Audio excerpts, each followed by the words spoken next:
How's it going, everyone? Welcome to another video on the channel. Today I'm going to be bringing you another tech deck, one of those meta style decks that everyone's been playing with. I finally caved in. I needed something a little bit different to show you guys. This seemed like a pretty decent deck. The list that I got wasn't really like this. I just didn't want to craft the other cards that the list had, so I said, screw it. I'm just gonna do something that I think gives a little bit more balance to the deck, because usually in these white aggro decks you don't see a lot of removal apart from the Fateful Absence and the Portable Hole. At least from what I'm playing against. Probably I'm maybe forgetting about one or two other cards maybe, but I don't think so. Either way, I decided to make some changes, give it a little more of a control type flavor to it. I don't know if you could actually call it that, but yeah. So apart from the Portable Hole and Fateful Absence that was already on the list, I added the Borrowed Time, the Brutal Cathar. I really like this card. I don't have the Skyclave Apparition, but I really like this card, and the Elite Spellbinder, just to see what kind of shenanigans our opponent has, Plus, it's a good card to have to attack in the air or defend to a flying threat, so it's always decent. Apart from that, there's nothing too fancy or too different about this. I have the Guiding Voice because of the Learn. On the sideboard we have 3 Environmental Sciences, 2 Expanded Anatomies, and 2 Introductions to Annihilation, just to have another option of removal. Apart from that, we have 1 Cave of the Frost Dragon, 16 Plains, 3 Battlefield Raptors, 4 Codespell Clerics, 3 Guiding Voices, 3 Homestead Courages, 4 Monk I was gonna say monk Monk of the Open End, 3 Portable Holes, 3 Usher of the Fallen, 4 Clarion Spirit, 3 Fateful Absence, 2 Leonin Lightscribe, 2 Luminarch Aspirant, 3 Borrowed Times, 3 Brutal Cathar, and 3 Elite Spellbinders. So this is the deck. Nothing out of the ordinary for this meta that we are currently playing with, Like always, we're gonna play a couple of games. This time I'm gonna just try it on ranked play, because this is quote-unquote a meta strategy at this point, so it doesn't make that much sense to me to, play this on play. We're gonna play a couple of ranked games. Let's hope we can do well.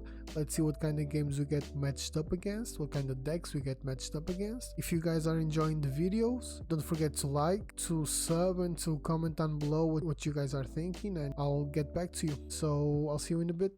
Okay, so let's jump right into our first game. One thing I've noticed with this deck, I've been playing with it since like yesterday.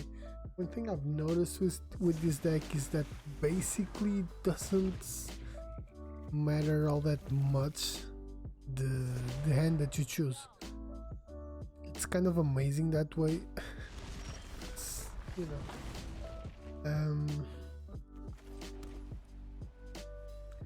So I think I'm gonna turn 1 Usher, turn 2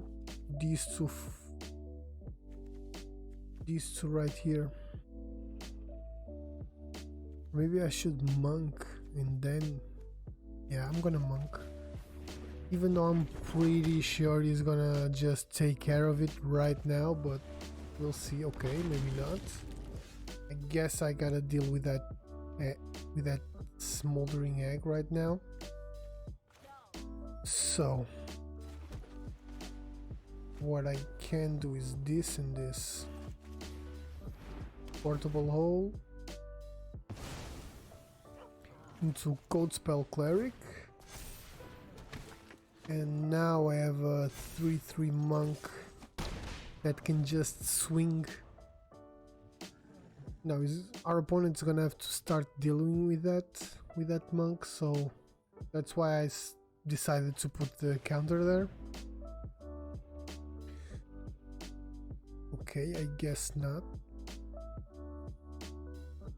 Let's see what we get next turn then.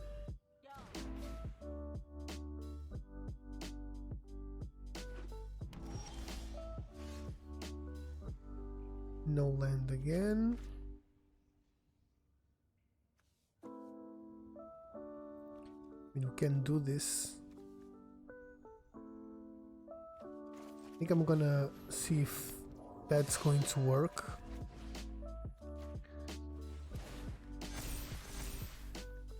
I'm gonna get the sciences, obviously, you know. Okay. Things are going decent for now, at least, you know. Another land would be very helpful. I'm just gonna go with the sciences. Maybe I should attack first.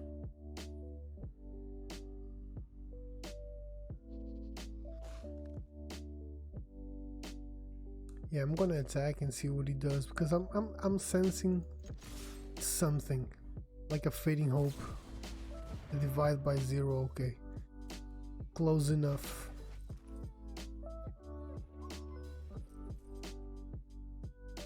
What is our opponent going to get? An environmental sciences. Okay. Now I think, yeah, we gotta do this because we need the planes. Now we can put the monk in again.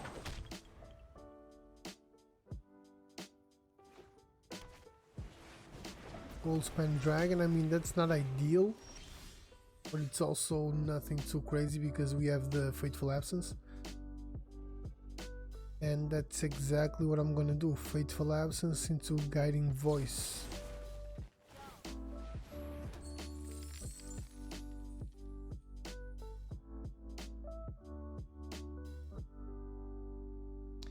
Fading Hope into his own hand. That makes no sense, bro. But that's fine. Okay, let's see what happens next. Another one? Like, that's that's not surprising. And we got the luckiest draw of our lives. And if everything goes according to plan, I think we got it. GG. And this is it, guys. You know, this is the type of deck you can, this is the type of plays you can expect with this deck. You can see since I've started using it, I was like, what, silver 4 I think, or silver 3, I don't know what's the first tier in silver. Let's go right into another game and see what we get matched up against. Okay, so let's go right into another one. Let's see what we get. This end seems pretty decent. I think I'm gonna start playing with the monk, obviously. If everything goes according to plan, next turn I can do Portable Hole if our opponent does anything into an Usher, or the other way around. It doesn't really matter. Okay, our opponent didn't do anything, so I'm just gonna put the Usher in and say go.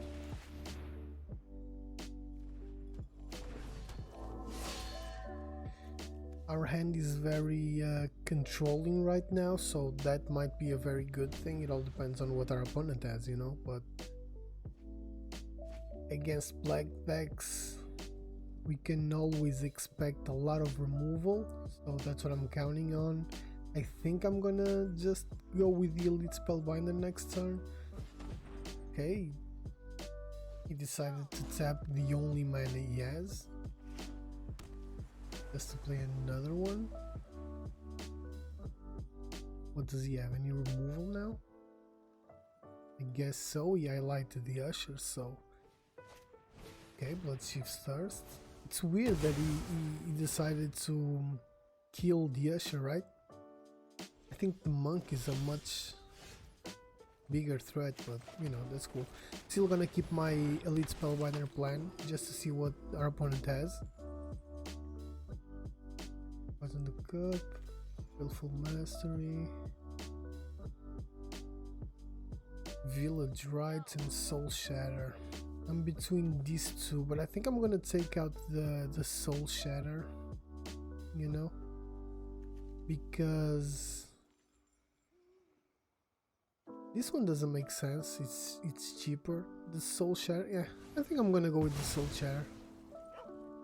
And for now I'm just gonna attack for one, and you know, let's go. Let's see if I can use the Elite Spellbinder, attack with the Elite Spellbinder at least once. That would be nice.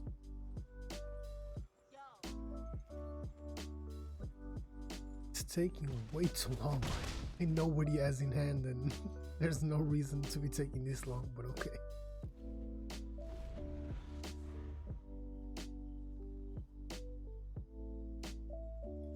Okay, so let's see what's gonna happen. He foretold the poison. Okay, is that it? Just put mana down and go.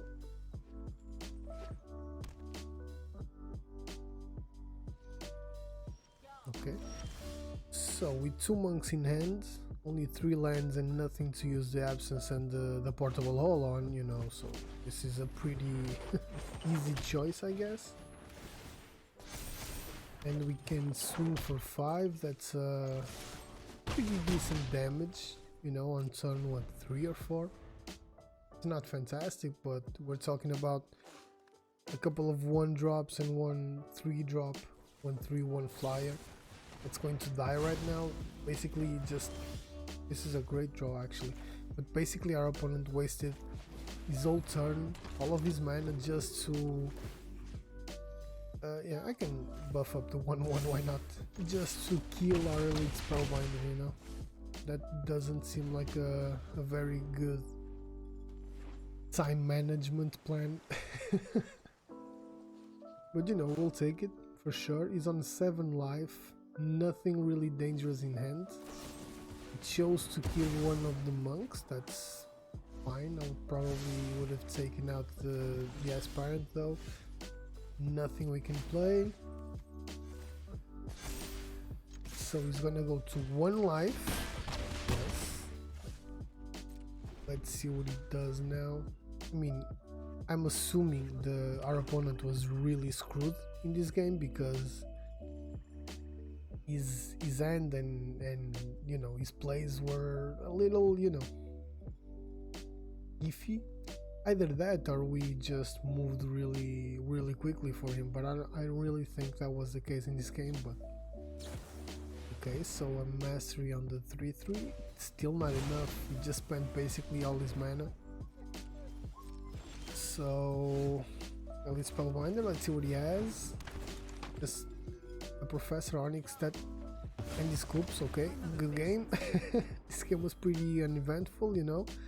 We still got the W, so that's a good thing, and let's go to another one. Okay, so 3rd game, let's see what happens. 4th, I think. Yeah, I think this is the 4th game I'm actually playing, so let's see what we get. Okay, this is a keep. As I said before, this is something I've noticed that I've been doing a lot with this deck. Like, basically every hand is a keep. I think in just 1 game yesterday I mulliganed. That's not something I'm used to doing, honestly, with the decks that I usually like to play. But I guess this is why this is the meta, or a meta strategy, let's put it that way. So, Mono White versus Mono White?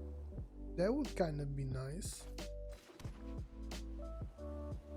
So, I could do 2 Guiding Voices, but honestly I think I'm gonna go with the going white strategy. So, I'm gonna go with the Sciences, just because of the life gain might be useful against this deck, you know. Plus the mana is always a nice thing. Okay, so it's not Mono White, it's Azorius.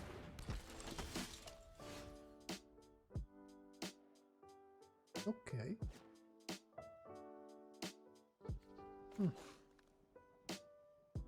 I'm assuming he's gonna trade, right? If I attack with the monk, I want to do Lightscribe into Guiding Voice. Yeah, I think I'm gonna do that. Yeah, I think I'm gonna do that because the monk is gonna get bigger. Everything's gonna get bigger. So I'm gonna go... Sure. Okay, so this is a heavy attack. He's probably going to block. Try to, you know, not take 5.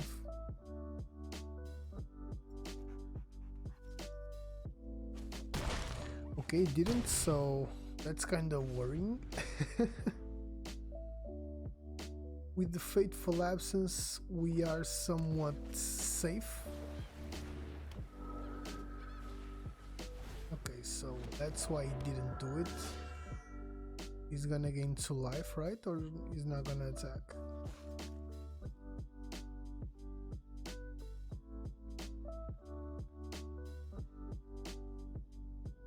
I don't think even our opponent knows what he's gonna do at this point.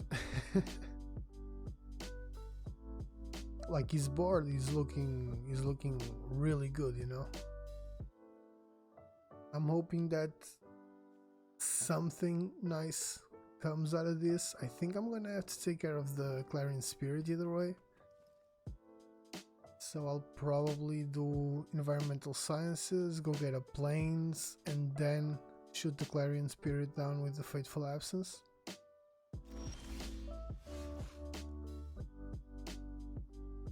Or I can do Expand Anatomy. Nah, I gotta take the Clarion Spirit out. I'm still gonna do that. I'm still gonna do the same thing, you know.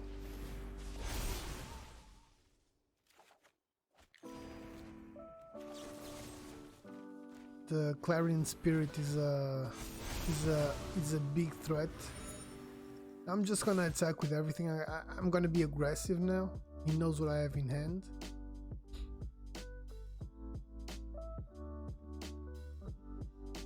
Yes, to block. Luckily, none of my creatures die, so... Okay, it goes down to 5. Does he have a board wipe? Okay.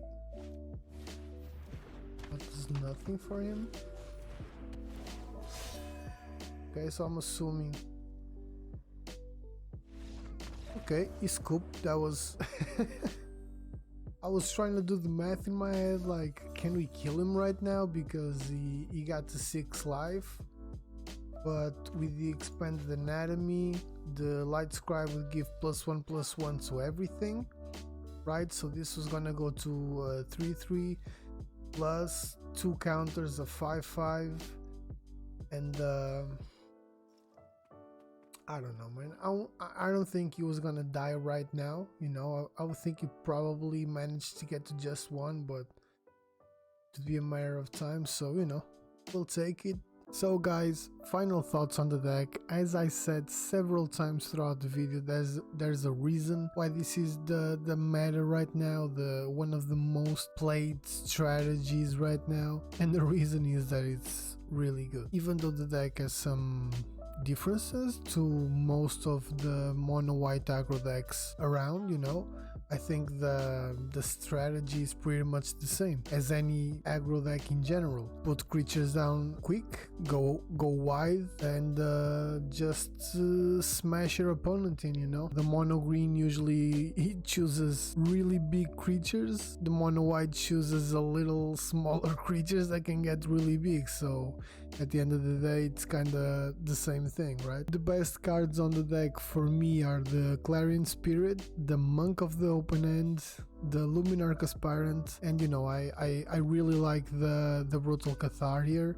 You know, to me it's a really good card. You guys should definitely craft it if you still don't have it. The Elite Spellbinder is also a very good way to keep your opponents in check. The Battlefield Raptor is one of my favorite 1-drops because of the first strike, you know, in the beginning of the game. Usually you're not gonna get a lot of opponents attacking if you have a Battlefield Raptor there. Apart from that, you know, you're sick and tired of seeing these decks. So if you guys enjoyed the video, you know what to do. Leave a like, leave a comment, you know, subscribe to the channel for more deck builds and more things related to Magic, and I'll see you on the next one.